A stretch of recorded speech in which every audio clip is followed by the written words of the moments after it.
Hey y'all, it's Megan. Welcome back to the channel. Glad y'all are here today. Today, come along with us. Instead of doing our Q&A this month, we're actually just going to go around and give you a few updates on different things. We've had several people asking to look at some of Andy's equipment and implements, so we're going to add that in here too, y'all.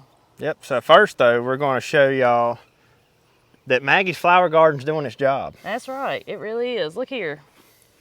And all the flowers.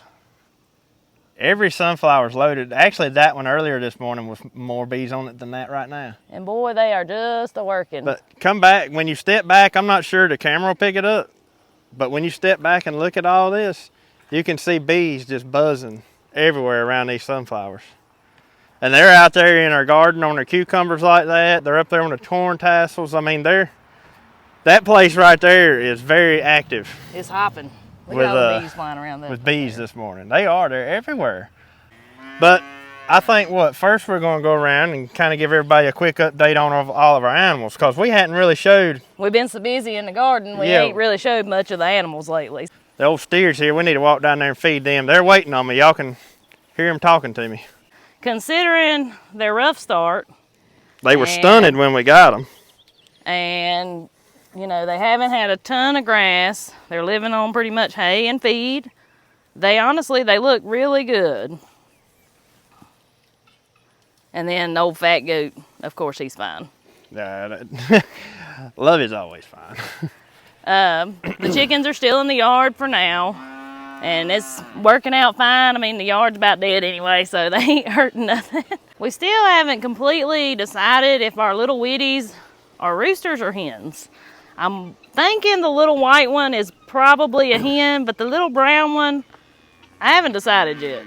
I think they're both hens. You think they both are? Yeah. Which I feel like, I haven't heard any baby rooster crowing. And they're getting big enough now. They should start trying to crow anytime if they're roosters. Yeah, I believe they're both hens. I hope they are. That's all right with me. Yeah, that'd be nice, wouldn't it? Yeah.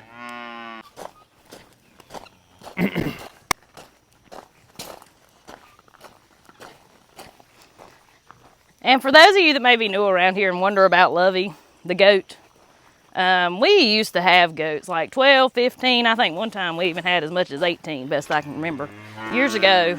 And Lovey was a bottle baby. I kept him because he is a baby.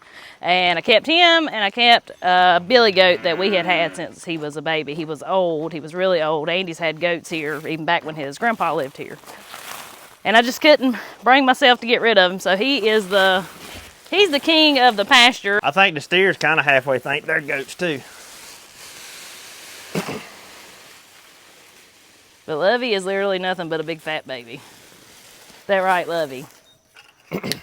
So each morning, these steers down here, they get a whole 5-gallon bucket of feed. Now this is pretty much ground corn, ground up hay, and then we put some minerals and stuff like that in it. But we grind this ourselves. Me and my daddy do. But they get so much because basically, y'all, besides hay, that's all they're living on. But I tell you what, I'll guarantee you it's going to be some good beef when we get it. You daggone right it is. You know it's going to have some fat and some marbling and everything else in it.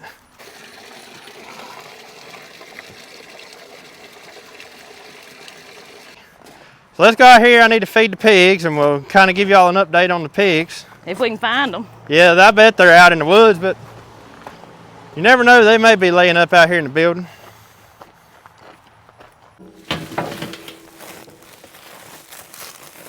Raid me some blackberries while I'm out here.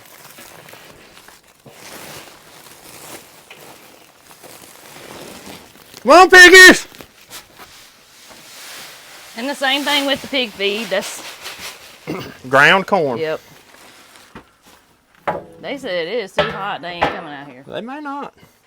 This pig feed here is a little bit finer than the cow feed, though. We run it through a finer screen, so it grinds it a whole lot finer. So the pigs, they have, what do you say, a couple of acres? Yeah, roughly. On the side of that hillside out through there. You can't really tell how steep it is with the camera, but it's no telling. They're probably laid up in the cool out there somewhere.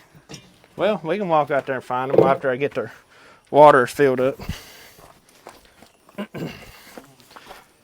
So we had a friend of ours, it's actually the ones we get our pigs from, who come up here a while back, and we built us a one of these pig waters, pig drinker. I'd never had one of these. I'm still not 100% sure how much water they're actually drinking out of it, but it does go down every day. Before we just had the trough over there, which I'm getting ready to, I don't actually keep it clean, near as clean now as I was because I got this in there. But I leave that in there because, well, y'all know how pigs are. They like to play in the water. And it's hot. And so trying to make sure we keep them a mud hole up here. Yeah, I've been filling that one right there up every day, and look at it. It's dry as a bone again. Yep. So I'll go down here and wash this one out. And if you're interested where we get our pigs from, we get them out of Thomasville, North Carolina, from Rocky Ridge Farm. I'll be sure to link their Facebook page if you're interested in checking them out. They got some real good pigs. Well, we're gonna wander over here in the woods and see if we can find them. You can step over this, can't you? Yeah.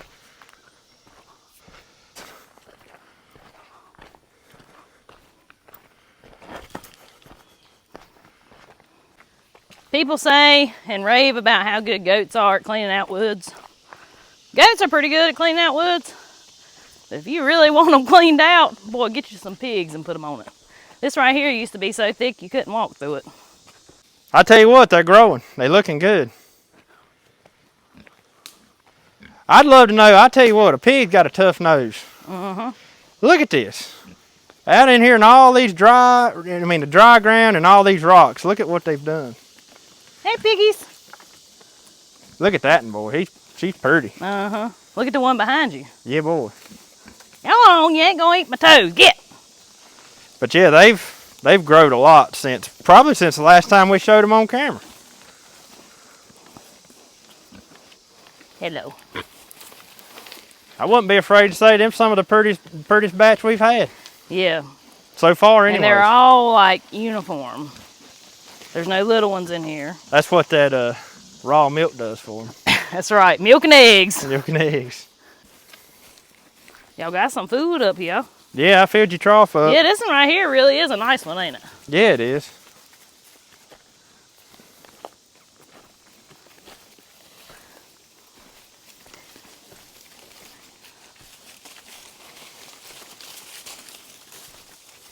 They're following you like a herd of... I hear them back there. I don't even have to turn around and look. I hear them.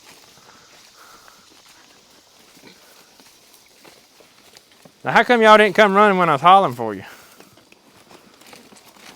They said it was too hot.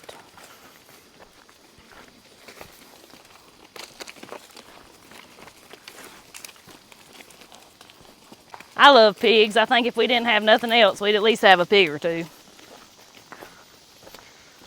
Well, back when we didn't have nothing else, we did have pigs. Yeah, that's Ain't that true. right? Yeah, we've always had pigs. Look, they know that I've probably put some feed in there. That's where they're going.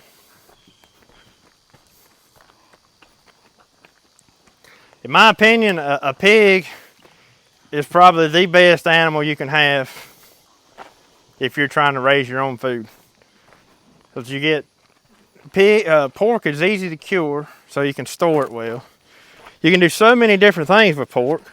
And you can use the fat for so many different things. They're just a versatile animal, and it's not an animal that you keep for very long. You know, we get them in the spring, process them in the fall. You know, so it's sort of like a seasonal type thing, and then you get the whole winter months without any pigs to take care of. So if I could only have one animal on the homestead, it would definitely be a pig. And I know a lot of people would say chicken, but mine would be a pig, because we done without chickens for years. Yeah. And I'll tell you, it's very easy to go around and find some fresh homegrown eggs for a couple dollars a dozen. You can find those around every corner you want to go around. It's actually probably cheaper to just buy eggs from somebody that's got chickens than it is to raise your own chickens. If I could only have one animal, it would definitely be the pig. Where's the horses? Oh, never mind. I was gonna say, you know where they are. I shouldn't even asked. Standing under the barn. I tell you what, Cookie has grown. She's about caught up with that little bull. I know. She may be a long-legged cow. I believe she's going to be. Because he's got little short legs. He's like got short Belle. legs just like his mama does. Hello. There's old Hello. Oh my gosh. crazy cow. She's ruined. Are you still milking Candy?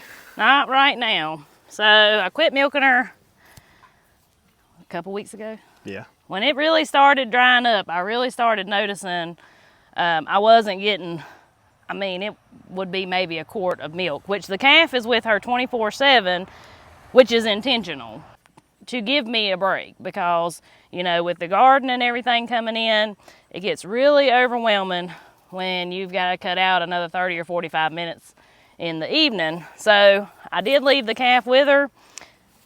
So with the dry weather and the calf being 4 months old, all the milk is getting gone. Look right here. But all the milk is getting gone. So now if I need milk, honey. Don't you go on somewhere. So now if I need milk, I do have to put Candy up away from the calf for, you know, most of the day. So right now I'm just enjoying the break, to be honest with y'all. So I don't have any fresh milk right now.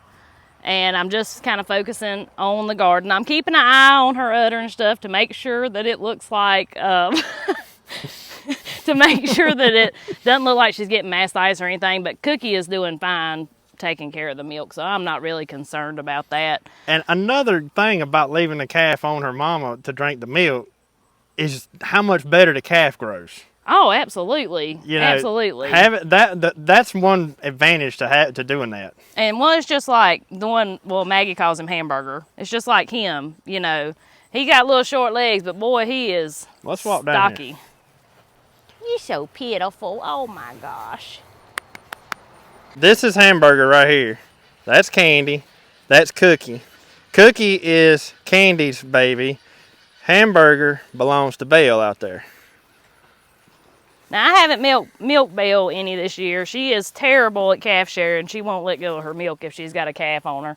Hamburger needs to be weaned, honestly, pretty soon. Tiger, they're going to get you. But he needs to be weaned pretty soon. But you can see it ain't hurting Belle. She's holding her weight fine. And, you know, so is Candy. Not all Jerseys are like that. So if you're looking to get into cows, try to find you one that has not just been fed grain its entire life. I mean, because some of these Jerseys, it's pounds and pounds and pounds of grain, especially the high-producing ones. Candy's not a high producer. And that's something to mention about our Jerseys here. Now, while our steers over here are getting fed grain like crazy, they just get enough to keep them coming to me. Exactly. They don't hardly get but a handful every day. Their main diet is, used to be grass, Yeah. But now it's hay, and it actually looks like I need to put another roll in down there now. And there's two Jerseys. You know, Jerseys are typically bony. That's just the nature of a milk cow.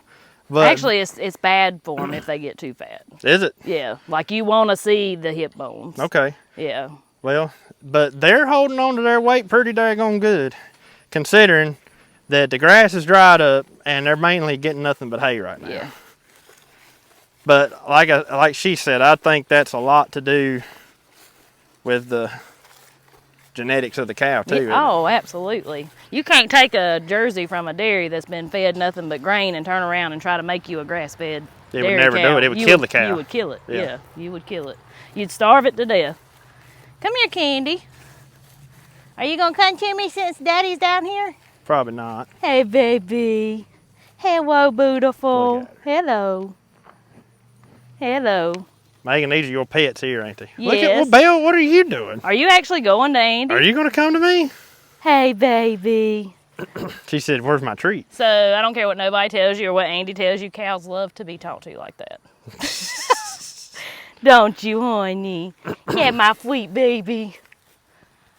All right, where to now? Oh, and I guess you need to go show your pasture ornaments. They're up here under the barn where they stay when it's hot. Yep.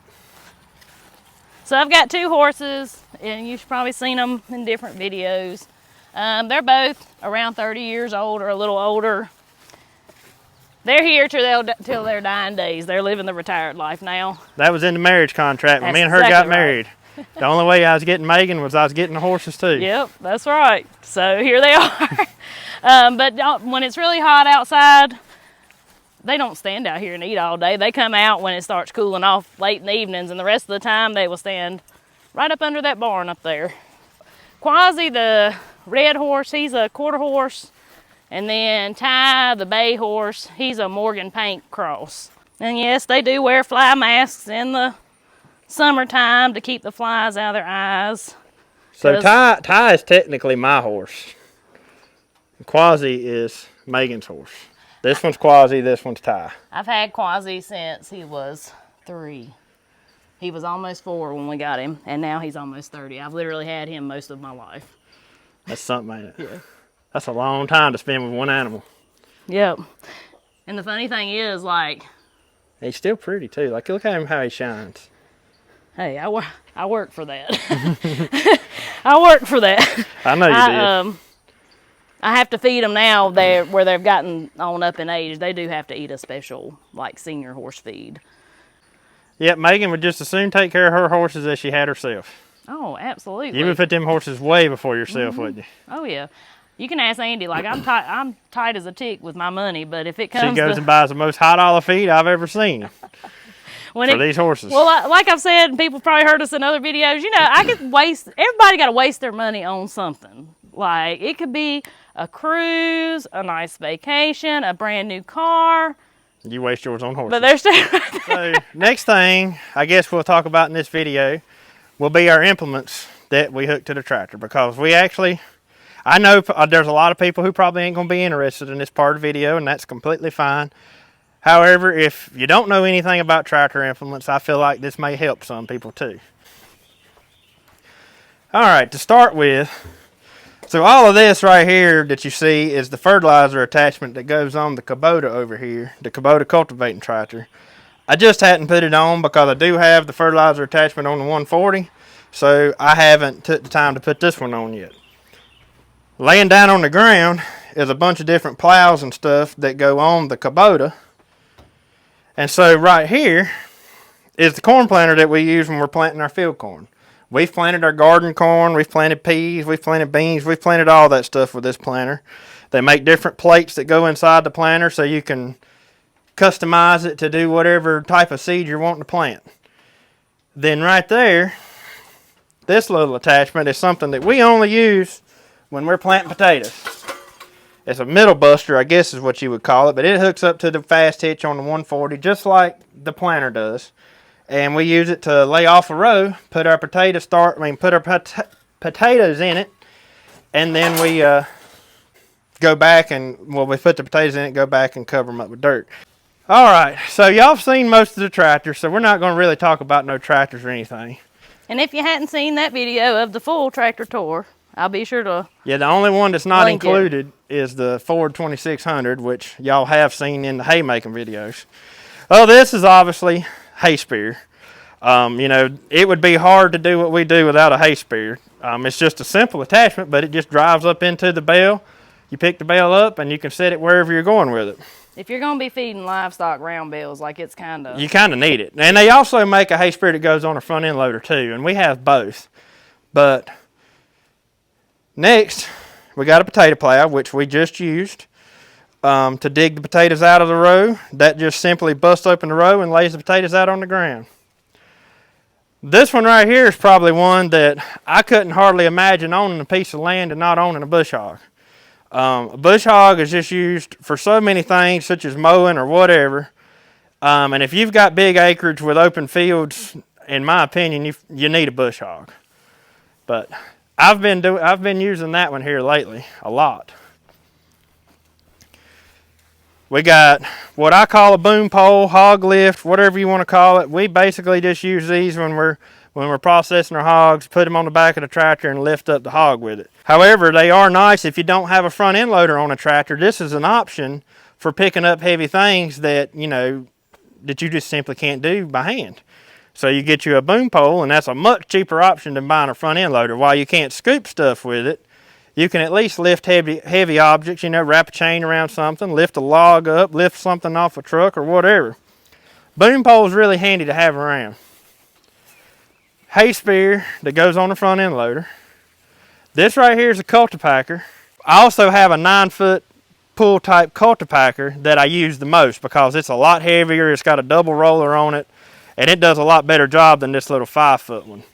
But this one's made to go on the 3-point hitch, and I basically have it because if where I do landscaping and stuff, it's easy for me to hook this one up to the tractor and take it out to a job. Where that 9-foot one is so wide, it's tough to haul it on a trailer. But that 9-foot one works so much better in a field. And the purpose of this is after you've sowed, like especially like with my cover crops and stuff, I'll run over after I've slung the seed out and got everything worked in. I'll run over it with that cultipacker and pack that soil down, and it packs everything around those seeds and really helps out and keeps you a good smooth level surface to work with. Here's another one that I would hate to do out. However, they're useless for anything else other than digging holes. And once you're done digging all your holes, you kind of don't need them anymore. But this is a post hole digger, auger, whatever you want to call it. We got 2 different auger sizes for ours. We got a 9-inch and a 12-inch. For me, the 12-inch is the most commonly used. This thing makes digging post holes or any type of hole, whether you're planting trees or shrubs or fence posts, like I said, whatever, poles for a building. This right here makes life so much easier. But then when it comes to the point that, you know, the rest of the time it's just sitting there not getting used. Here's a finish mower. That I think is a 6-foot, I believe it's a 6-footer. Yeah, I believe it's a 6-foot finish mower. That actually came with the Ford 2600 that I bought. I haven't used this thing yet. I plan on setting it on its highest setting and using that to clip our pastures and stuff with. But I haven't needed to since it quit raining, so I haven't used it at all. But anyways, lots of people, if they've got just a tractor, like I remember when I was young, we actually had one that we mowed the yard with. And we would put it behind one of our small tractors and mow the yard, and that was before the days of 0 turns. So there's a small set of discs and a small bush hog. Both of these I use behind the little Kubota tractor, the one we have with the front end loader on it.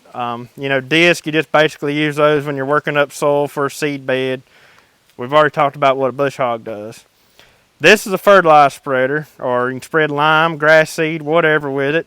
This is a really handy tool to have, especially if you've got pasture land and stuff you maintain.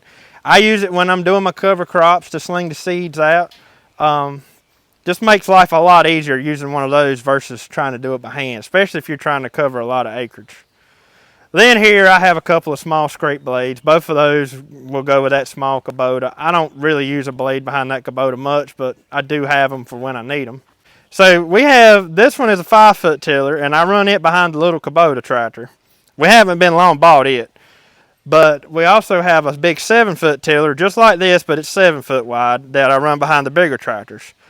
And a tiller, in my opinion, if you're doing gardening, especially if you till gardens, a tiller, in my opinion, is just, like, this would be one of the main attachments I'd have if I didn't have but just a couple. Like, I would definitely have me a tiller.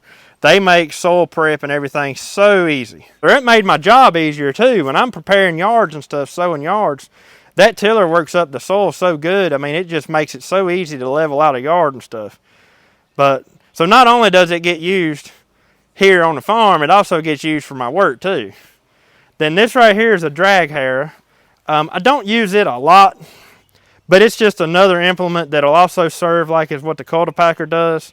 You would hook it to the tractor and pull it behind it, and it's got those little teeth on it, and they'll help smooth out the soil. I've actually used it a lot when I put my cover crop seeds in, especially if I'm doing a small patch, and I'll put them teeth down and they drag just enough dirt that they cover up the seed. And so that's what that's for. That's actually kind of like an old school attachment there that's been rigged up to be put on a 3-point hitch. Most of the time, most of these drag harrows you see are made to be drugged behind a horse. But anyways, that one's been rigged up to make it work with a 3-point hitch. Another small scrape blade, that actually came with the cultivating Kubota.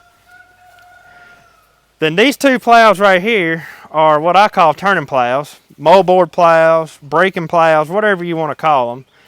As you can see, I don't really use these 2 much, but That used to be a big thing, was everybody broke their land in the fall and would let it freeze out over the winter. And then come spring, you had a good soft dirt soil and stuff to work with. I may use these turning plows here a little bit more this year on turning some of my corn stalks and stuff under. But I'm just going to wait and see about that. But anyways, those are a really handy tool, especially if you're starting a new garden spot, because you can break up and turn all that sod, you can turn everything under and start off with a nice fresh layer of dirt to work with. However, you won't have a layer of dirt that's ready to be planted. You'll just have a good tilled up or turned up soil bed.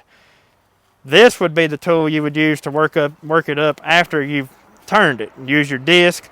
Disc work a lot like a tiller. Disc are almost like your cheaper way of getting out versus buying a tiller.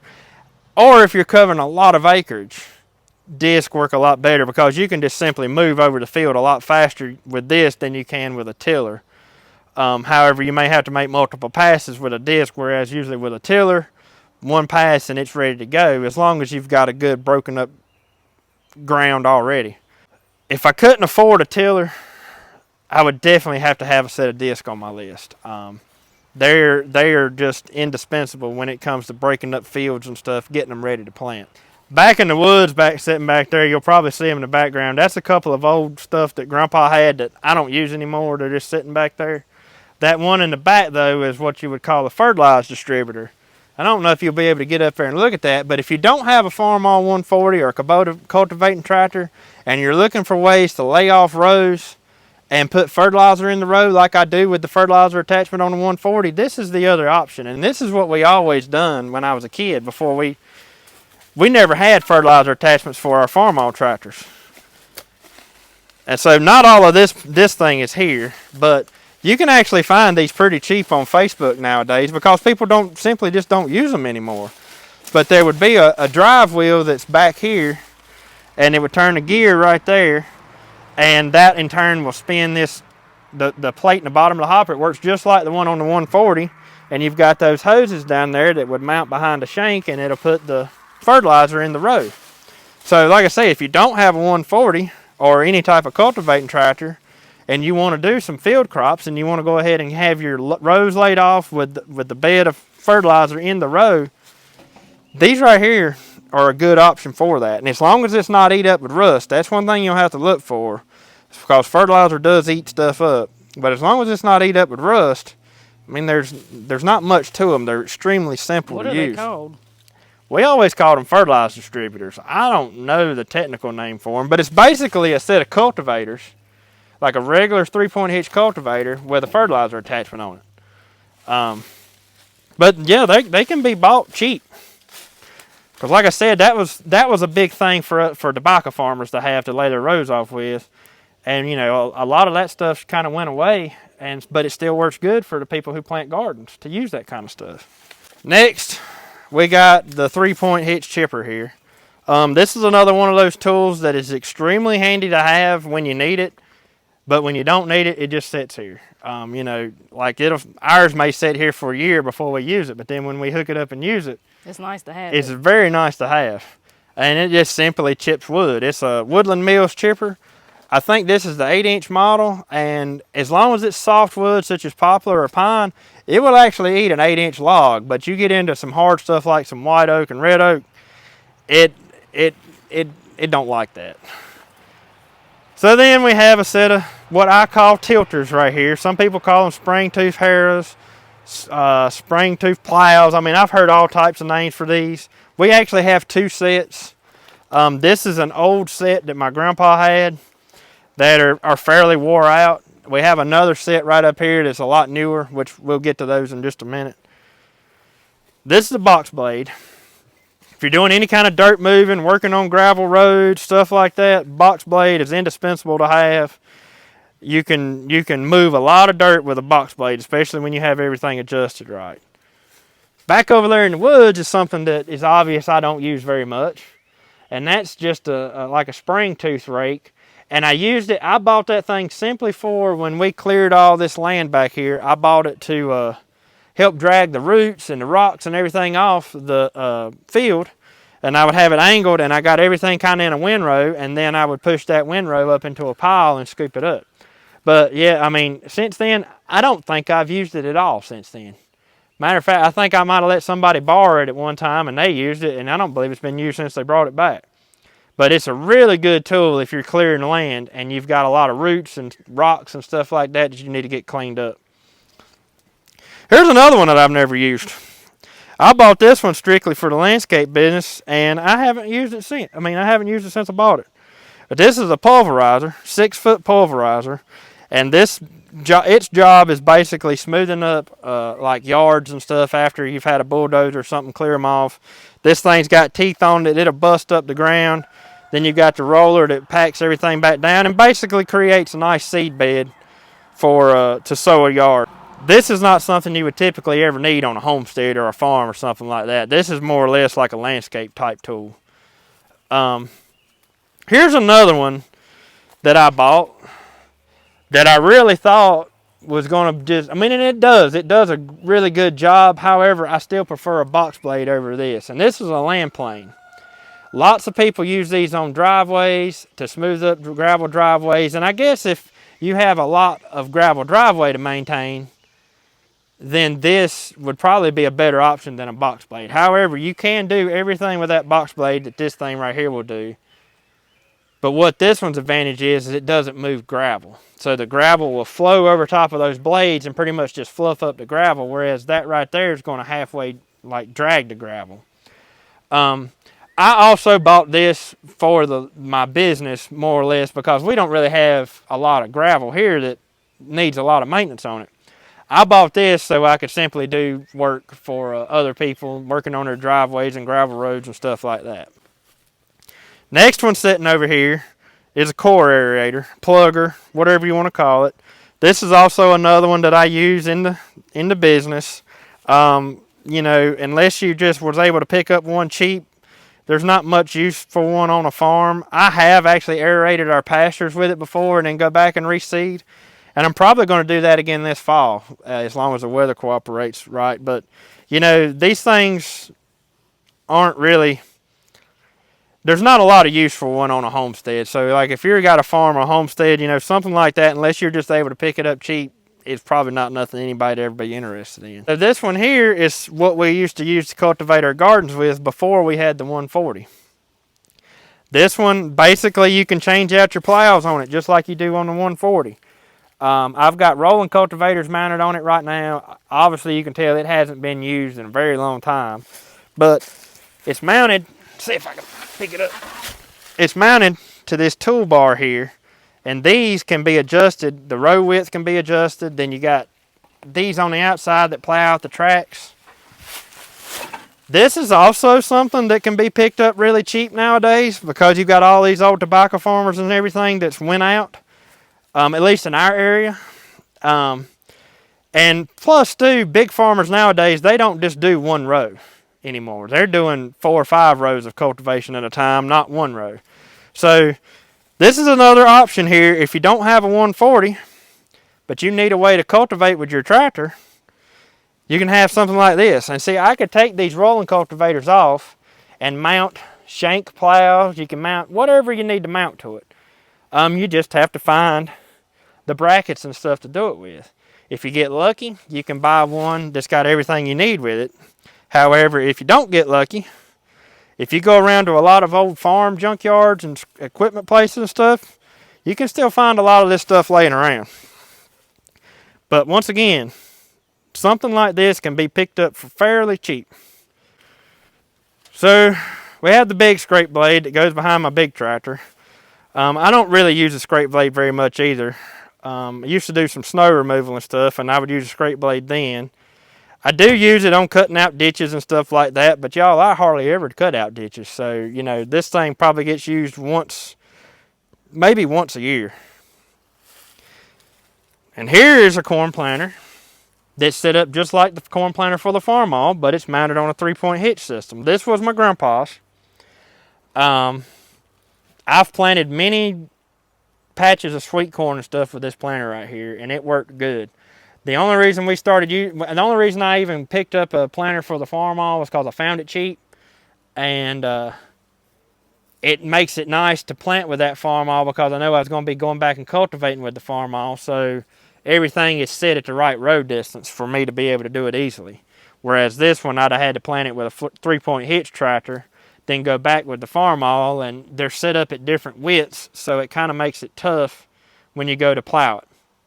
But anyways, this planter still works. We just don't use it anymore because we have the one for the Farmall. There sits another junk bush hog. That one's really not nothing special at all. It came with the old red belly tractor I used to have, and when I sold the red belly, I kept the bush hog. Yes, y'all, he does occasionally sell a tractor or two. That's the only one. No, wait. I did have that little John Deere with the front end loader on it, and I sold it. So I've sold 2 tractors in my life. This is the spring tooth tiller that I use the most now. These are a lot newer tiller. It was used when I bought it. However, it hadn't been used much at all. And so it didn't have a lot of wear or anything on it. And this one versus that one over there in the woods, even though they're both the same size, where the springs and everything are in good shape on this one, it is amazing how much harder this tiller pulls your tractor versus that one over there, because the springs on that one over there wore out. So when you're going across the ground, your shanks just lay out. They don't actually bust down in the ground, where these will actually get down in the ground and dig. So I was kind of glad that I found these. And this is a plow that not a lot of people talk about. You don't never see people talk about a spring tooth tiller, or we call them tilters for whatever reason. That's what we always called them. I've actually even seen them called jitterbugs. These can be bought fairly cheap on Facebook if you keep your eye out and look around in the right place, because it's also something that not a lot of people do anymore. Where most of your farmers have went to the no-till stuff, plows like this can be bought fairly cheap from these old farms. But this one, I would just about as soon have this over any of the other plows there is out there, because you can bust down fairly deep in the ground, and if you put a drag like that power pole I've got right over here sitting in front of the turning plows, if you put a drag like that behind a set of tilters like this, you can about make your land look just as good as if you run over it with a regular PTO driven tiller or the disc. So this is also something that's nice to have around. Can be bought fairly cheap, and they have their place. So there's another set of turning plows that goes with the Farmall. They came with the Farmall when I bought it. I've never used them. I've never even hooked them to the Farmall. There lays a sickle mower that goes underneath the Farmall. I would love to get that thing hooked up to the Farmall one day. However, I don't think all of it's there, and I have no idea how it hooks up. And the guy, when I bought the Farmall, told me that it was a pain to hook up. And he said, if you ever hook it up, you probably won't unhook it, because it's that hard to hook up. I don't know. I don't really know if it's that hard or not. But that's what he said. So it's just laying there. Like I said, it came with the Farmall, and right now it's just laying there.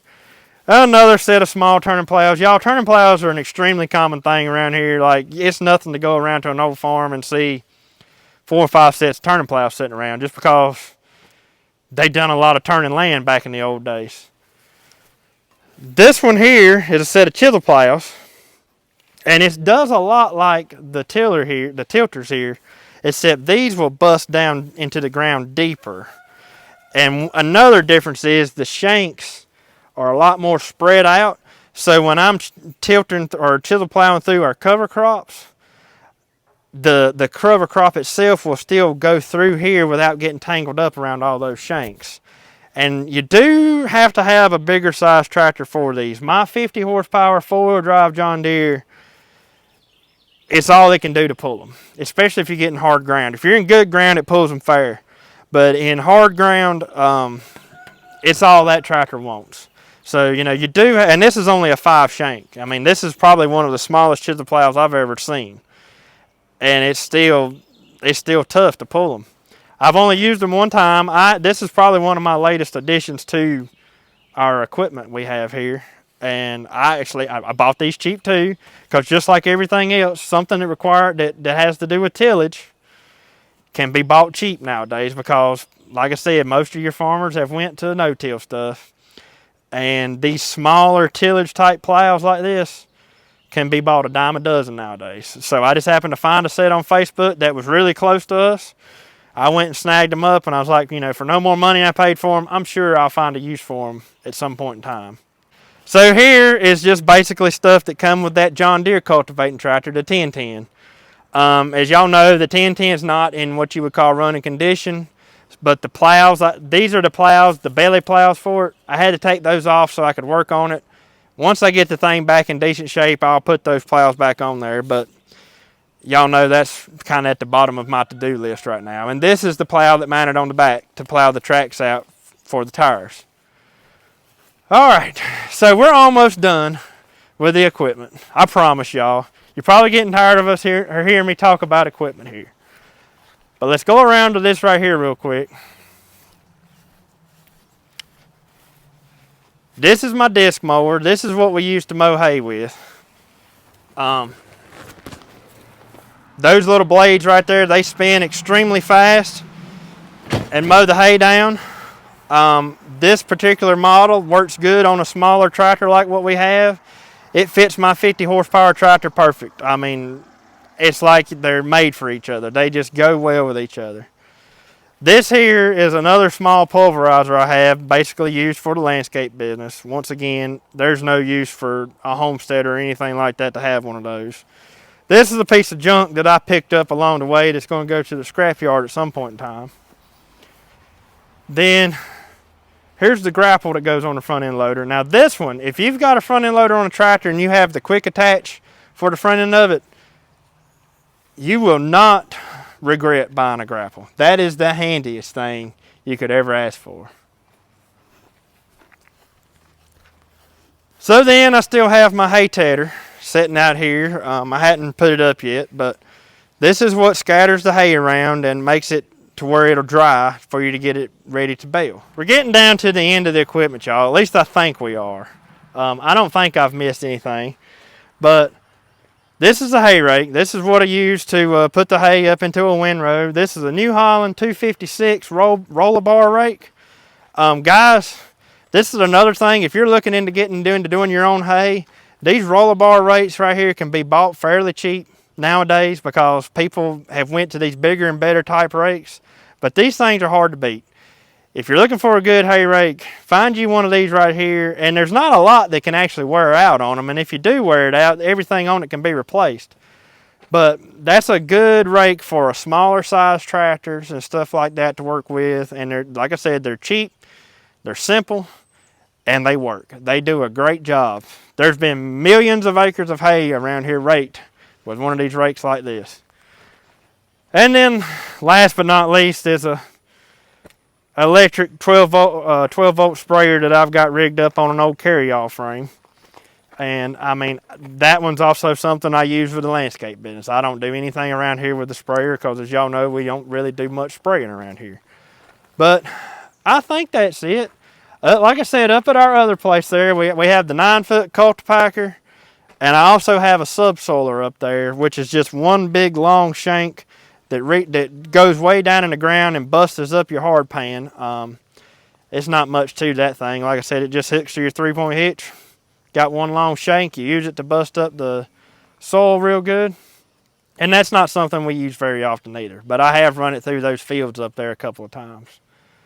But I guess I think I've got everything. Yeah. I'll be honest with you, I'm not sure if I did or not. I'm sure you probably got most of it. After this video, like after we cut the camera off, I'm probably like, oh shoot, we didn't show this right here. But I think that's it. Well, anyways, guys, I hope you enjoyed today's video. It was something a little bit different. It's about too hot and dry to do anything else, so we thought we'd show you around a little bit. Well, we're getting ready to really ramp up into garden stuff here. And so absolutely. We thought, you know, since we did have requests for equipment and we've had a lot of people asking about animals, we thought we'd give everything, we'd take this time to put that out there. Right. And I hope y'all seeing the other stuff up here will encourage you to know that you don't have to have a Farmall 140 if you want to do row crop gardening and stuff. They make tools to go behind a regular 3-point hitch tractor that you can do that with. Right. But anyways, guys, hope you enjoyed today's video. Until we see y'all on the next one. Y'all have a good one. Have a good one.